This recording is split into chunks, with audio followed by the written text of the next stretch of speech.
नमस्कार। आज ये 2 दिन का जो त्योहार लगभग हो जाता है कि कोई कभी मनाता है, कोई कभी।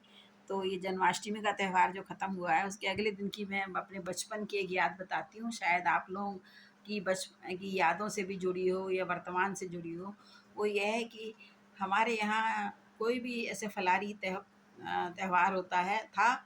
और रक्षाबंधन के दिन हमारे पिताजी, जो भी हमारे शहर में पहाड़ से आए लड़के होते थे, जो अकेले रहते थे पढ़ने के लिए या नौकरी की तलाश में, या नौकरी नई-नई लगी थी, उनकी घर गृहस्थी नहीं होती थी वहाँ, तो उनको पहचान लगा के उनको अपने घर खाने को बुलाते थे। हर बार ऐसा ही होता था कि 2-3 लोग तो हमारे यहाँ बाहर के आते थे।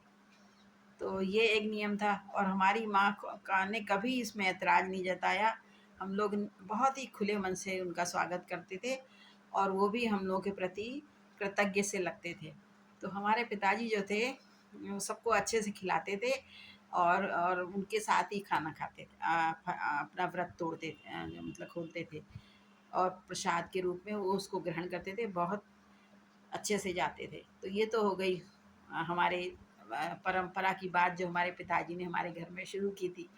इसके अलावा दूसरी बात मैं आपको बताने जा रही हूँ कि मेरे मुँह में पानी आ रहा है। हमारी माँ हर फलारी व्रत के बाद जो बनता था रात में, वो कुछ न कुछ बचाती थी।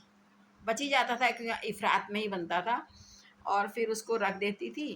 तो फ्रिज-व्रिज तो था नहीं, पर ऐसे ही रख देती थी। अक्सर नीचे एक पानी रखा बर्तन में, उसके ऊपर वो कटोरदान रखा, उसमें सब सामान रखा।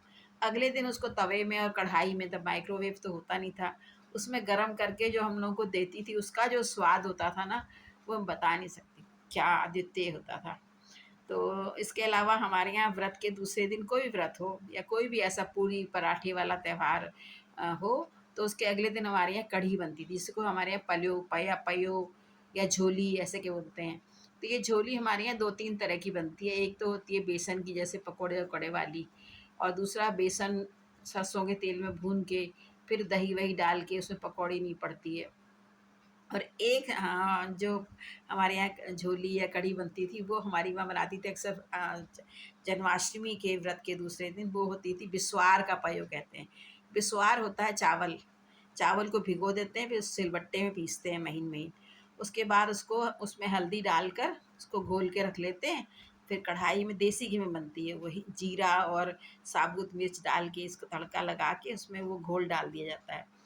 और खूब जल्दी-जल्दी चलाया जाता है, मंदी आँच पे पकता है। जब वो थोड़ा पकने लगता है तो फिर उसमें फिर दही मथ के या छाछ अगर हो तो वो डाल दी जाती है। और जब अधपका सा हो, जल्दी पक जाता है वैसे वो, अधपका सा होता है, तो उसमें डालते हैं नमक। नमक डाला, हरा धनिया डाला और गरम-गरम चावल के साथ, और आजकल शिमला मिर्च, फ्रांस बीन और क्या बोलते हैं, तरोई, जिसको नेनुआ बोलते हैं, उसकी सब्ज़ी आलू डाल के उसकी जो सब्ज़ी टपकी साग जिसे बोला जाता है, उसके साथ जो हम लोग गरम-गरम स्टीम्ड राइस जिसे आजकल की भाषा में बोलते हैं, भाप निकला हुआ, उसमें जो परम आनंद आता था ना, और वो हज़म भी हो जाता था, बहुत हल्का माना जाता है, तो बहुत ही अच्छा लगता था। तो उसमें कभी-कभी हमारी माँ तब कसूरी मेथी हम लोग नहीं जानते थे, मेथी भी सुखा के अगर हो तो वो भी ऊपर से चूर के डाल देती थी। क्या मज़ा आता था उसमें खाने में, आनंद आ जाता था। ये हमारी पुरानी बचपन की कुमाऊनी परिवार की यादें हैं। अब काफ़ी कुछ तो मैं उनका निर्वहन करती हूँ, पर अब थोड़ा समय परिवर्तित हो गया है और लोगों की दिनचर्या भी फ़र्क हो गई है, तो उतना नहीं है। तो अब ये यादों में बसी हुई मेरी यादें हैं, जो कि मैं आपसे आपके साथ उसका उसको उसकी भागीदार बना रही हूँ। उसको सुनिएगा, देखिए, बताइएगा कि आपका क्या अनुभव है। नमस्कार।